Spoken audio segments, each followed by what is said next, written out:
अस्सलाम वालेकुम। आज इस क्लास में हम अपडेशन के बारे में बात करेंगे कि पीएचपी के अंदर हम अपडेट किस तरह बना सकते हैं।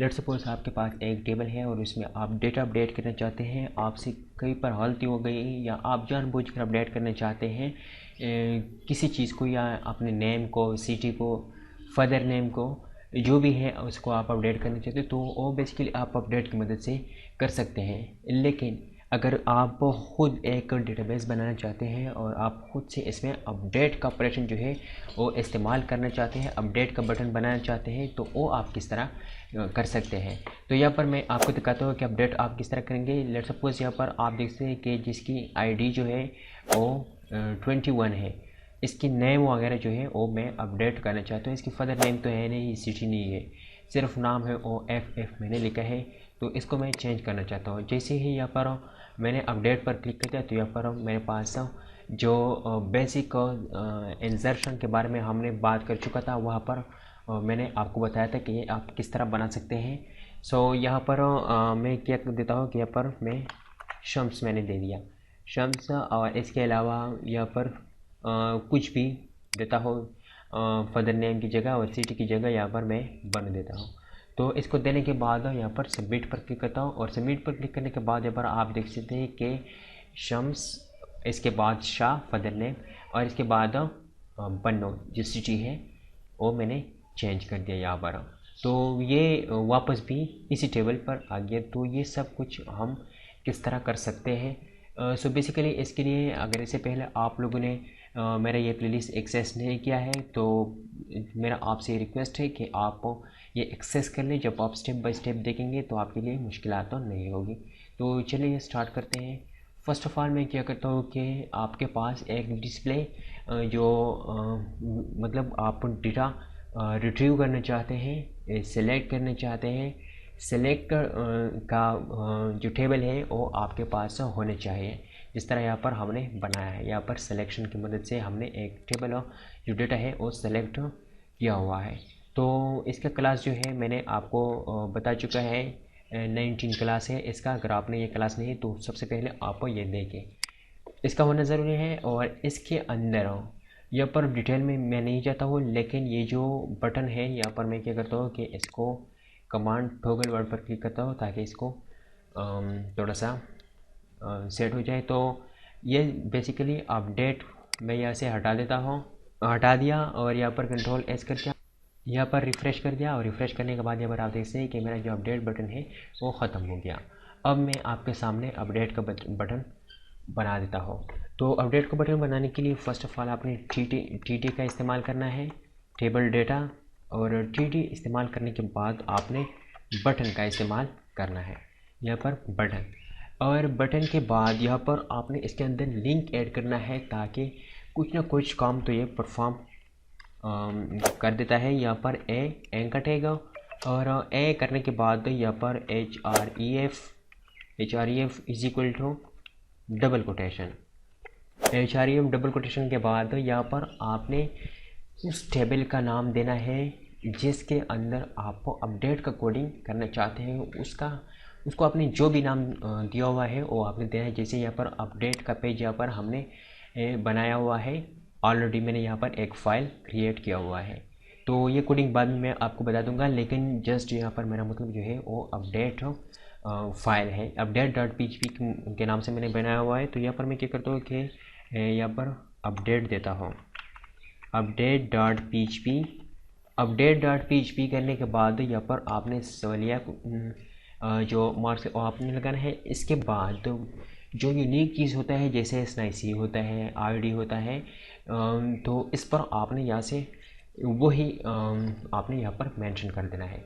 तो मेरा जो है यहाँ पर आईडी है और आईडी कौन सा आईडी है वो मैं आपको यहाँ पर जब हम अपडेट में चले जाएंगे तो यहाँ पर मैं आपको बता दें, क्योंकि गेट यूज़र से वैल्यू लेते हैं तो यहाँ पर मैंने आईडी लिखा हुआ है, आईडी दे दिया। और आईडी इक्वल टू इसके बाद जस्ट आपने ये जो पीएचपी है इसकी कोडिंग यहाँ पर आपने लिखना है। यहाँ पर मैं क्या करता हूँ कि पीएचपी करने के बाद यहाँ पर एक जो छोटी ब्रैकेट है वो भी लगाना है। यहाँ पर पीएचपी कर दिया और पीएचपी, अच्छा छोटी ब्रैकेट नहीं, ग्रेटर देन का साइन यहाँ पर लगाना है। यहाँ पर PHP लिखने के बाद यहाँ पर इको कर देना है, इको, और इको के अंदर आपने ये std लिखना है जो ऊपर है। तो यहाँ पर मैं क्या करता हूँ कि $D, इसके बाद यहाँ पर जो बड़ी ब्रैकेट है और इसके अंदर std आपने लिखना है, std, इसके बाद id, और ये std जो है ये बेसिकली डेटाबेस से आ रहा है। और इसके बाद यहाँ पर बंद भी कर देता हूँ। तो इसको बंद करने के बाद यहाँ पर आपने सेमीकोलन लगाना है और सेमीकोलन के बाद आपने अपने जो PHP कोडिंग है वो क्लोज़ कर देना है। क्लोज़ करने के बाद अब आपने क्या करना है कि यहाँ पर एक और आपने जो लेस देन का साइन है वो लगाना है। एक तो बटन का है और एक PHP का है। तो यहाँ पर मैं उसको एक नाम देता हूँ, जैसे यहाँ पर मैं देता हूँ अपडेट दे दिया। यहाँ पर Ctrl+S करता हूँ और आपको दिखाता हूँ कि दोबारा बटन आता है या नहीं। तो यहाँ पर रिफ़्रेश कर दिया, यहाँ पर आप जैसे कि मेरा बटन जो है वो दोबारा आ चुके हैं। इसी तरीके से यहाँ पर बटन तो कंप्लीट हो गया। अब यहाँ पर हम जो अपडेट की बैकएंड कोडिंग है वो यहाँ पर करेंगे। तो अपडेट की बैकिंग कोडिंग जो है, इसको करने से पहले सबसे पहले आपकी जो फर्स्ट क्लास में हमने जो सिलेक्शन किया, यहाँ पर आप देखें इंजर्शन किया हुआ था, यहाँ पर इंजर्शन का क्लास सिलेक्शन, यहाँ पर इंजर्शन।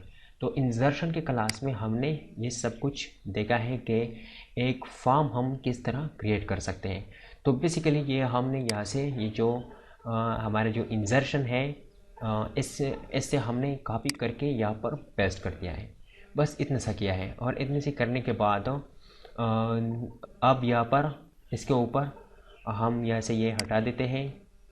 मैं यहाँ से ये हटा देता हूँ और हटाने के बाद जैसे मैंने ये हटा दिया और हटाने के बाद यहाँ पर क्या हो गया, अच्छा यहाँ पर जो PHP की जो क्लोजिंग टैग है वो यहाँ से हट गया इस वजह से। तो इसको करने के बाद यहाँ पर हम अब PHP की जो कोडिंग है वो यहाँ पर करेंगे, जो अपडेट के लिए हम करेंगे। तो फर्स्ट ऑफ ऑल यहाँ पर आपने जो कनेक्शन है वो आपने इंक्लूड करना है, और मैंने ऑलरेडी इंक्लूड कर चुका है। बार बार हर वीडियो में आपको बता चुका है कि आप किस तरह इंक्लूड कर सकते हैं। इसके बाद यहाँ पर इफ़ और इफ़ के बाद छोटी ब्रैकेट हो, इस सेट के बाद फिर छोटी ब्रैकेट, और छोटी ब्रैकेट के अंदर $पोस्ट मेथड से, और इसके बाद आपने बड़ी ब्रैकेट, इसके अंदर सिंगल कोटेशन, और सिंगल कोटेशन के अंदर आपने क्या देना है, यहाँ पर नीचे आ जाए जो नाम आपने बटन को दिया हुआ है। यहाँ पर अगर आपने सेव दिया हुआ है तो आप सेव वहाँ पर रखें, अगर सबमिट दिया होगा तो आप वहाँ पर सबमिट रखें। जो भी नाम आपने यहाँ पर दिया हुआ होगा वो आपको यहाँ पर रखना है। तो यहाँ पर मैं क्या करता हूँ कि सबमिट करने के बाद अब आपने क्या करना है।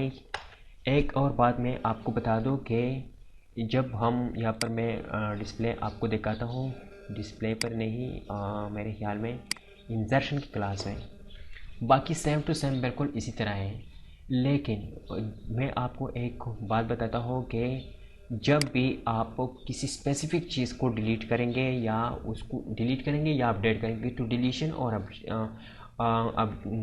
जो अपडेशन है इसमें आपने आईडी यहाँ पर ज़रूर मेंशन कर देना है, क्योंकि आप आईडी के बेस पर उसमें डाटा इंसर्ट करेंगे। तो यहाँ पर मैं क्या करता हूँ कि यहाँ पर आईडी वेरिएबल ले लिया, और इसके बाद तो यहाँ पर $, इसके बाद गेट। तो $गेट करने के बाद यहाँ पर बड़ी ब्रैकेट, इसके बाद सिंगल कोटेशन। तो सिंगल कोटेशन के अंदर मैं आईडी देता हूँ। ये कौन सा आईडी है, यहाँ पर अगर डिस्प्ले पेज में मैं यहाँ पर आ जाऊँ, सॉरी, यहाँ पर आप देखते हैं कि डिस्प्ले पेज में मैंने यहाँ पर क्या हुआ है, यहाँ पर update.php इसके बाद id इज इक्वल टू, मतलब ये जो आईडी यहाँ पर अपडेट के अंदर मैंने लिख दिया, ये वही आईडी है। यहाँ पर आपने सेमीकोलन लगा देना है, और सेमीकोलन लगाने के बाद अब जो भी चीज़ आपको अपडेट करना चाहते हैं वो सब आपने यहाँ पर मेंशन कर देना है। जैसे यहाँ पर नेम इक्वल टू, इसके बाद यहाँ पर सिंगल कोटेशन के अंदर नेम, और नेम के बाद यहाँ पर फिर आपने क्या करना है, फिर आपने एक और वेरिएबल डिक्लेयर करना है एफ नेम इक्वल टू, इसके बाद सिंगल कोटेशन और यहाँ पर एफ नेम आपने लिखना है। एफ नेम लिख दिया, इसके लास्ट में भी सेमीकॉलन, और सेमीकॉलन करने के बाद सेमीकॉलन कर दिया, इसके बाद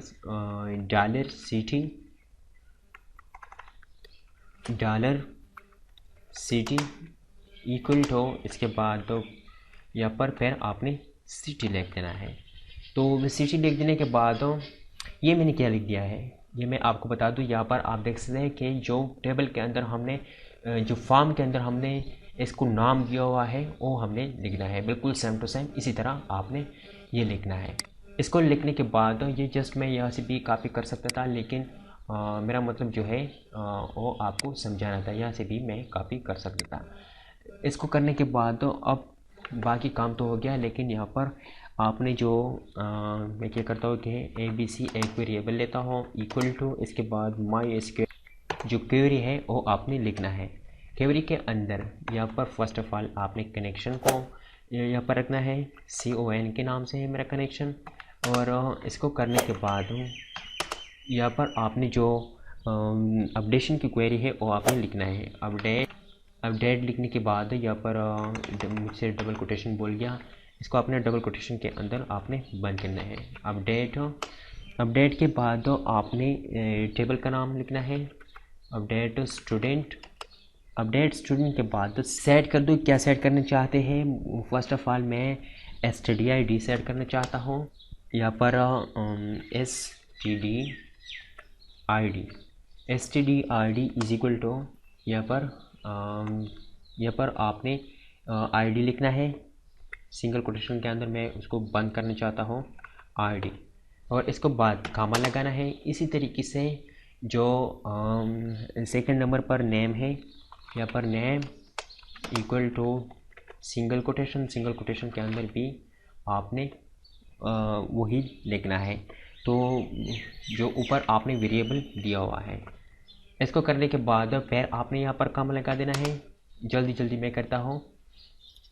अच्छा, तो यहाँ पर मैंने कंप्लीट कर दिया है। मैंने क्या कर दिया है, इसके बाद नेम का वेरिएबल यहाँ पर दे दिया। ये जो है ये डेटाबेस से है, डेटाबेस की वैल्यू है, और जिसके साथ ये जो $साइन है ये वाली वैल्यू है, ये वेरिएबल है जिसके अंदर हमने ये स्टोर किया हुआ है जो टेबल का है। इसके बाद फादर नेम इसके बराबर है CT। तो वेयर कंडीशन हमने लगाया क्योंकि हम स्पेसिफिक चाहते हैं। अगर हमने यहाँ पर वेयर कंडीशन नहीं दिया तो जैसे ही हम अपडेट करेंगे तो सब के सब अपडेट होते रहेंगे। तो यहाँ पर हमने stdid जो है वो स्पेसिफिक होता है, इस पर हमने प्राइमरी की लगाया हुआ है।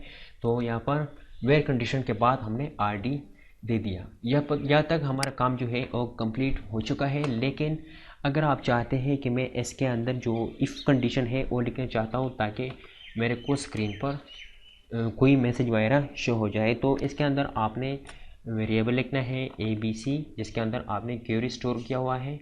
और इसके बाद यहाँ पर बड़े दरमियानी ब्रैकेट के अंदर इको, और इको के बाद यहाँ पर मैं क्या करता हूँ कि डेटा सक्सेसफुल, यहाँ पर डेटा अपडेट सिंपल लिख देता हूँ टाइम बचने के लिए। डेटा अपडेट कर दिया। और इसके बाद यहाँ पर आपने इल स्टेटमेंट का इस्तेमाल करना है। इल्स मतलब अगर मेरा डेटा अपडेट ना हो गया तो फिर क्या प्रिंट कर दूँ, तो फिर इको, यहाँ पर डेटा डज नॉट अपडेट, तो यहाँ पर डेटा डज नॉट अपडेट कर दिया। और लास्ट में यहाँ पर सेमीकॉलन लगाने के बाद अब मैं क्या करता हूँ कि यहाँ पर कंट्रोल S करता हूँ, सेव करता हूँ। करने के बाद यहाँ पर मैं क्या करता हूँ कि मैं इसको रिफ़्रेश करता हूँ, और रिफ़्रेश करने के बाद यहाँ पर मैं क्या करता हूँ कि जो लास्ट नंबर है जिसकी stdid 26 है और 26 उसको मैं अपडेट करना चाहता हूँ। तो पहले अगर आप देखें यहाँ पर मैं आपको दिखाता हूँ, तो ये GG सब GG है। इसको मैं अपडेट करूँगा AA, यहाँ पर AA सबमिट पर क्लिक कर दिया तो यहाँ पर आप देख सकते हैं कि मेरा डेटा जो है वो ए पर अपडेट हो चुका है। अगर आपने अच्छा, तो यहाँ पर एक और बात है, यहाँ पर हेडर के बारे में मैंने आपको नहीं बता दिया। यहाँ पर जो हेडर है, अगर हेडर यहाँ से मैं हटा दूँ, सेव करता हूँ और सेव करने के बाद यहाँ पर रिफ़्रेश करता हूँ। रिफ़्रेश करने के बाद यहाँ पर इसको मैं पहले वाले अपडेट करता हूँ। यहाँ पर क्या कहता हूँ कि डी, तो यहाँ पर आप देख सकते हैं कि इसने सिर्फ डेटा अपडेट कर दिया। यहाँ पर डेटा अपडेट लिख दिया, जो हमने इफ स्टेटमेंट के अंदर दिया हुआ है वो जो है, जो स्टेटमेंट है वो प्रिंट कर दिया है। लेकिन अगर यहाँ पर मैं क्या कर दूँ, यहाँ पर जो हेडर लोकेशन, इसके बाद कॉलन डिस्प्ले डॉट पीएचपी, इसका मतलब है कि जैसे ही डेटा अपडेट हो जाए तो ये वापस डिस्प्ले डॉट पीएचपी इसी पेज पर वापस लौट आए। तो इसका काम सिंपल ये है। अगर आप इसमें ये करना चाहते हैं तो करें, अगर नहीं करना चाहते तो मत करें, ये आपकी मर्ज़ी है। जैसे ही यहाँ पर मैं कुछ या इसके अंदर अपडेट कर दूँ, यहाँ पर आप देख सकते हैं अपडेट कर दे तो वापस लौटा है यहाँ पर। तो इसी तरीके से आप अपडेट सेट कर सकते हैं। इंशाल्लाह हम स्टेप बाय स्टेप आगे पढ़ेंगे। और मेरा ख्याल है कि मैं एक ही वीडियो में जो सिलेक्शन है, इसके बाद इंसर्शन है, डिलीशन है, अपडेशन है, ये एक वीडियो में भी एक बार मैं कवर करूँगा। लेकिन पहला मैं एक एक को अलग अलग वीडियो में कवर करके बाद में उसी तरफ हम जाएंगे। और पीएचपी की जो बैकएंड की जितनी भी काम है इंशाल्लाह हम स्टेप बाय स्टेप देखेंगे। आई होप आपको समझ में आया होगा। अगर आपको समझ में आया होगा तो प्लीज़ लाइक शेयर कमेंट ज़रूर कीजिए और मेरे चैनल को सब्सक्राइब करना किसी भी सूरत में मत भूलिए। मिलते हैं नेक्स्ट वीडियो में। अल्लाह।